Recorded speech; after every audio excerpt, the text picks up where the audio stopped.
right now, I'm talking about recovery, living with addiction. In this podcast, I'm sharing my journey through life while being an open, polyamorous, African American male living in recovery. I am the melancholy guy, Calvin, or CPJR if you know me. And today, I definitely believe that change I must or die I will. To learn more about the melancholy guy, go to Instagram and click the link in the bio. Also, with a donation of just $1, you can have access to my first series on ethical non-monogamy, the fun stuff that started my podcast journey. See my Patreon page for more info. Links in the show notes and in the Instagram bio. So let's talk. Today's date is 4/12/2020, and it's been 85 days since I felt the need to pick up my drug of choice. Today's episode is Transitions and Changes, episode 54. This show will consist of 3 segments: the weekly check-in, the discussion topic, and Ask an Addict question of the week. This is the format that I experienced the many times I was in intensive outpatient treatment. So it seems appropriate now, as this show is truly an integral part of my recovery process. Welcome back to my show, my little corner on the internet, where I get to talk about my recovery and my process and my life. And this week, I just want to talk about the changes that are happening. As you can see, I changed the intro. This will be the last 15-minute show of this series on recovery, because next week I will be expanding the show. And as you can see, as you probably heard in the intro, there are going to be 3 segments. No longer will there be 2 15-minute shows a week, which I'm looking forward to, because that's a lot of work off my back now that I am working. And I want to talk about changes because in transitions, because also in 5 days I would have hit that 90-day mark. And if you've been listening to the show up to this point, you know that I've been talking about the first 90 days, and I'm at the end of that first 90 days. So everything's transitioning. And for me, it's like also at the end of this first 90 days, I'm about to get my first real full paycheck that I've gotten in a long time. So a lot of things are like coming to, not a head, but just changing the way that I have to handle and tackle life, and I have to be ready for those transitions and be ready for those temptations, because as I said before, my biggest trigger is basically a money and paycheck. So am I ready to handle that? Have I put things in place so that I don't relapse? And also, as I've said before, if you listen to the show, I've already taken care of that. I'm not really concerned about that transition or that change or that trigger, because I put things in place so that don't take me out. What I am noticing, though, that for the first time, I'm seeing little subtle things that try to derail me from my recovery. I've already had like 2 incidents, really one big incident and another incident that I kind of had off, that kind of had me almost get the fuckets and just say, you know what, I can handle it myself. And it's just like, it was just so subtle and so insidious how it just crept up on me. And I had already just talked to my partner about it, how, it's great that I'm finally about to get this paycheck for the first time, but I'm also kind of nervous because this will be the first time that I've done this in a while, and it's also the first time that I've done it, with her, and then been in recovery too. And that, although I believe that I have all my ducks in a row, something's gonna happen. You know what I'm saying? I've been here like so many times that I know that something is gonna flare up in me, or a situation is gonna present itself, and I'm gonna be off track. And had I not been doing the centering work, and just the daily recovery work that I've been doing, I would have been completely thrown off track. And normally, I see now, examining my past, how when that's happened to me, prior to this, I would have just went with it. You know what I'm saying? I just would have went with the change. Like, whatever I thought in my head, and it was like a little thing. It was a little thing that didn't have anything to do with what happened yesterday, or what was going to happen today, or what's going to happen tomorrow, this week, this month, or next month. It was just me thinking about something in the future that didn't have anything to do with the present, and I was getting ready to change everything, throw everything out the window, and that's nothing.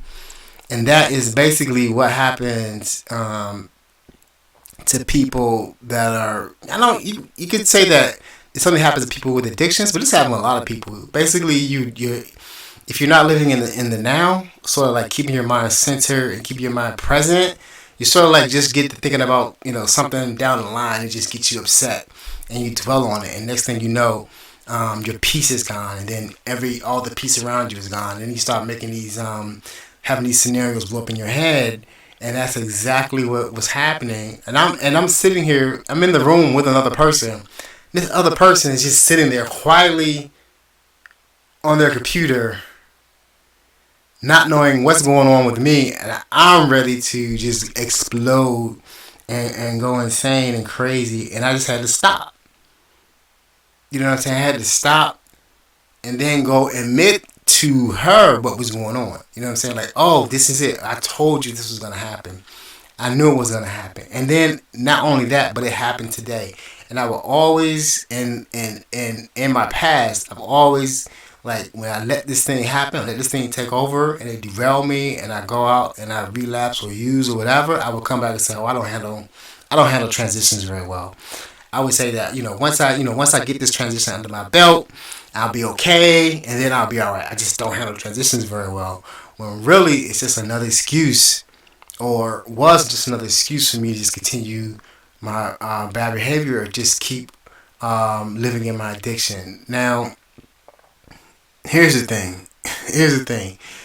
Unless you're in recovery, or unless I'm in recovery, or unless I was in recovery, or am in recovery, or else I'm doing the work to recognize these things, it wouldn't have happened, right? So really, I have to accept in my life, and basically everyone has to accept in their life, that life is about change. One of the things I always used to say is that the one true constant is change, and that's basically what everything is. Like, on my job, this week, thank goodness I had a job and I got to go to work, and I've been working from home, and it's been great. And I'm going to continue to keep the job and keep working from home until we were able to go back into the office. But it's like change, you know what I mean? I have to get used to not going to the office. I was so looking forward to going to the office that because of the pandemic, I can't. You know what I'm saying? I have to work from here, and then every day, and then just see everyone, via camera and via video conference, and then work from my desk. So I changed my little studio. I changed it to my little office on Monday through Friday. And then on the weekend, it goes back to being my little, studio / desk.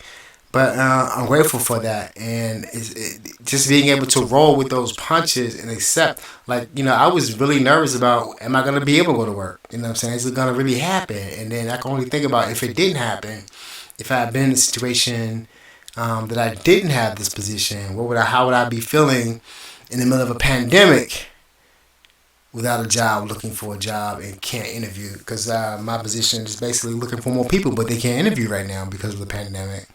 So, it's like, no matter what, I'm learning, or I've been learning through the process of where I am now through these last 90 days, that it's important for me to just be able to center myself, to be able to stop, you know what I'm saying, at any given point, and look at, if I'm losing my peace or getting upset, unless someone is actually saying something to me, and it's all in my head, it's probably in my head. You know what I mean? And it's probably there to get me to, and I keep going to the brain